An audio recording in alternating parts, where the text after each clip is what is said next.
Dr. Robert L. Park is a professor of physics at the University of Maryland at College Park. He is the Director of Public Information for the American Physical Society. He is the author of the book Voodoo Science: The Road from Foolishness to Fraud, Oxford University Press, 2002. Dr. Park says, "I began this list of warning signs to help federal judges detect scientific nonsense. I have identified 7 indicators that a scientific claim lies well outside the bounds of rational scientific discourse." While it must be admitted, Dr. Park's book was not written to apply these indicators to the pseudoscience of evolution necessarily.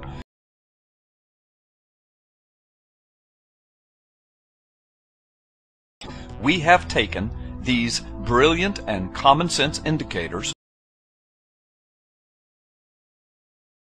of bad science and applied them to what you have learned in this film.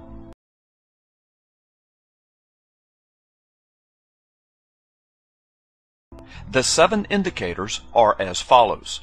Number 1. The discoverer pitches the claim directly to the media. An attempt to bypass peer review by taking a new result directly to the media and thence to the public suggests that the work is unlikely to stand up to close examination by other scientists. Over the long and checkered history of evolution, this has happened several times with naturalists, geologists, and paleontologists desiring to expose their work first and thus reap the financial rewards. In some of these instances, documented frauds and deceit have been uncovered. These are embarrassing facts to the evolutionist. 2 books, The Bone Peddlers by William Fix and Bones of Contention by Marvin Lubnow, expose and demolish the various ape-man frauds, some of which fall squarely into this first category of voodoo science.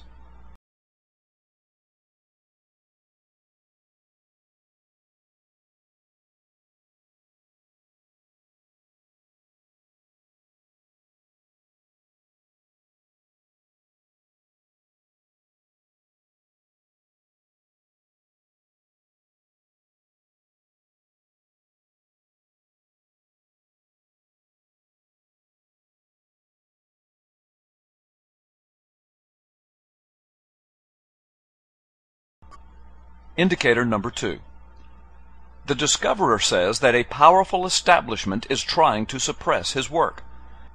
Of course, the religious establishment, especially Christianity, is accused here by the evolution proponents, and religion, especially Christianity, is continuously and viciously assaulted and targeted by the evolutionist.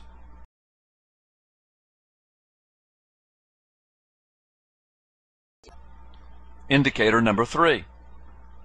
The scientific effect involved is always at the very limit of detection. Dr. Park says, alas, there is never a clear photograph of a flying saucer or the Loch Ness Monster. May we add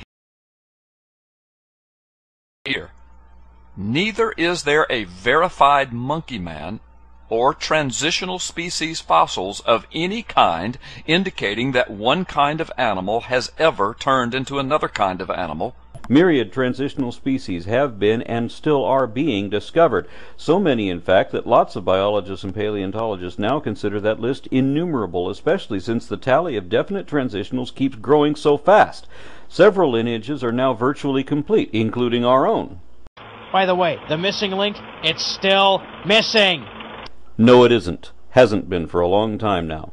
There was a missing link in 1859 when there were only 2 species of humans yet known in the fossil record and no intermediate fossils to link them to any other apes we knew of at that time.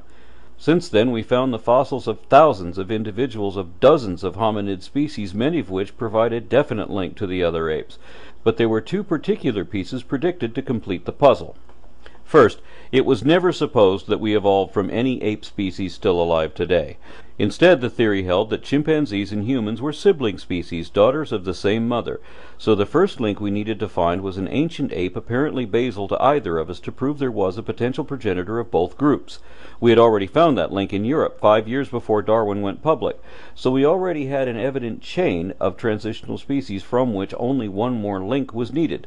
The theory then required that another extinct hominid be found in strata chronologically between the Miocene Dryopithecus fontana and the earliest known human species, which from 1891 to 1961 was Homo erectus. We found lots of candidates, as many as 50 species of apes which are now all extinct, but more than that, the theory also demanded that we find one halfway between humans and other apes in terms of morphology. We found exactly that, too, way back in 1974. Australopithecus afarensis proved to be a fully bipedal ape whose hands, feet, teeth, pelvis, skull, and other physical details were exactly what creationists challenged us to find, yet they're still pretending we never found it.